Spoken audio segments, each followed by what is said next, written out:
You're breaking your fast with the right foods. You researched it. You're being careful. And your body is still holding onto the belly fat like you never fasted at all. It's not because you're doing it wrong. It's because nobody told you that healthy and healthy after a fast are two completely different categories, and the foods that built your good reputation with yourself are the exact ones triggering the response that locks fat in place. No longer fasts, no stricter protocols, just one shift in what lands first, and the window your body has been waiting to use finally opens. After this, you'll never look at your safe post-fast meal the same way again.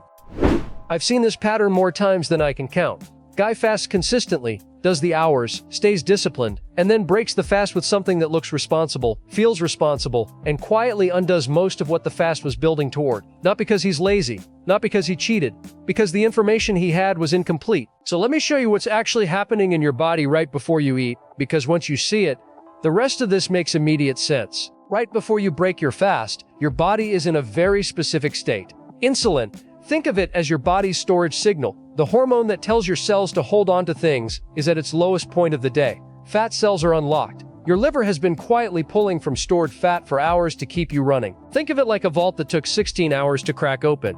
The combination finally clicked, the door is swinging, and then you eat the wrong thing, and the vault slams shut before you got anything out of it. That's not motivational language, that's the literal sequence. And the foods that slam it shut fastest aren't the obvious ones. They're the ones sitting in your kitchen right now with a health halo above their heads. Let's start with the one that's going to make some people defensive. Fruit. I know it feels wrong even saying it. Natural sugar, fiber, vitamins, this is what clean eating is supposed to look like, right? Here's the problem. Fructose, that's the specific sugar in fruit, gets processed almost exclusively by your liver. Picture your liver as the shift manager running the fat-burning operation.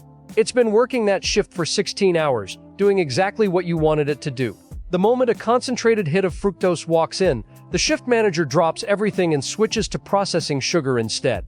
Fat burning doesn't pause gradually. It just stops. A banana at 2 p.m. is a completely different situation, but a banana as your first food after a 16-hour fast. You just pulled your most valuable employee off the job right when they were most productive. The fruit isn't bad, the timing is. And if fruit does this, wait until you see what the food most people consider the perfect diet breakfast actually does.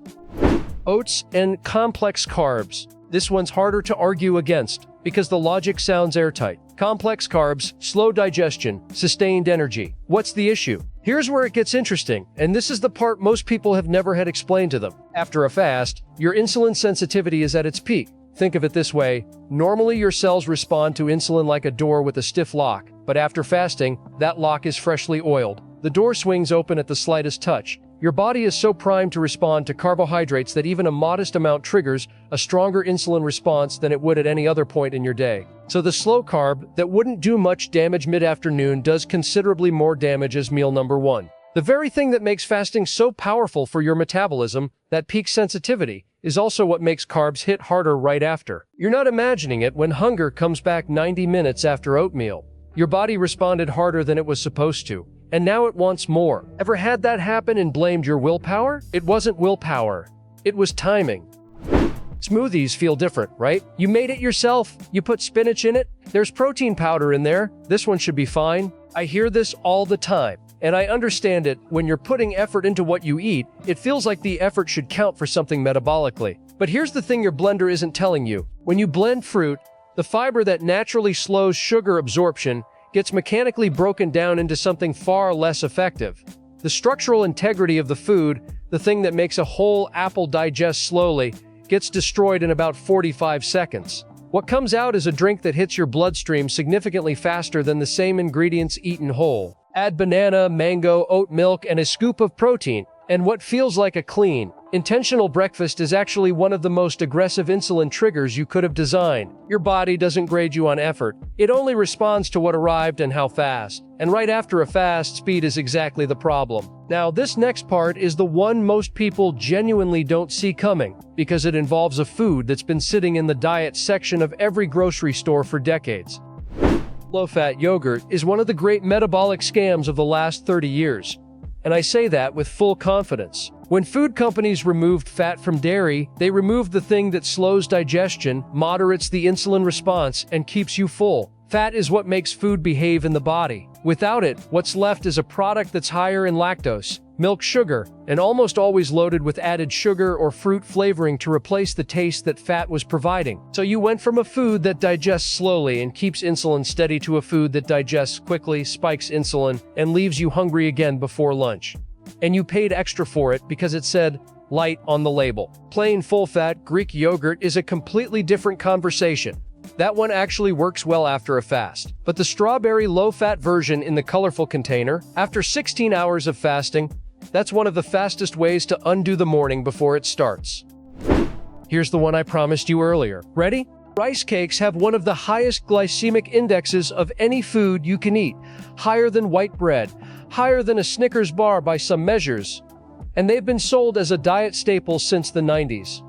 Think about that for a second. The food that built its entire reputation on being a safe snack for people watching their weight breaks down into glucose so fast that your body can barely register it as food before insulin is already climbing. The reason it became a diet food is that it's low calorie. And here's the confusion that's been costing people results for decades. Low calorie and metabolically safe after a fast are not the same thing. They're not even in the same category. If the selling point of a food is that it has almost nothing in it, almost no fat, almost no protein, almost no fiber, what's left is basically a glucose delivery vehicle with good packaging. And a glucose delivery vehicle is exactly what you don't want as your first meal after a fast. Does any of this sound like your current morning routine? Because if it does, nothing is broken. You just have the wrong foods in the wrong slot. Here's the simple version of everything I just showed you.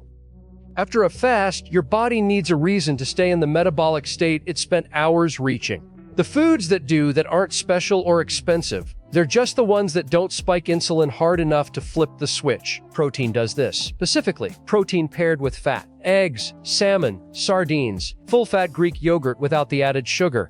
A small handful of nuts before anything else.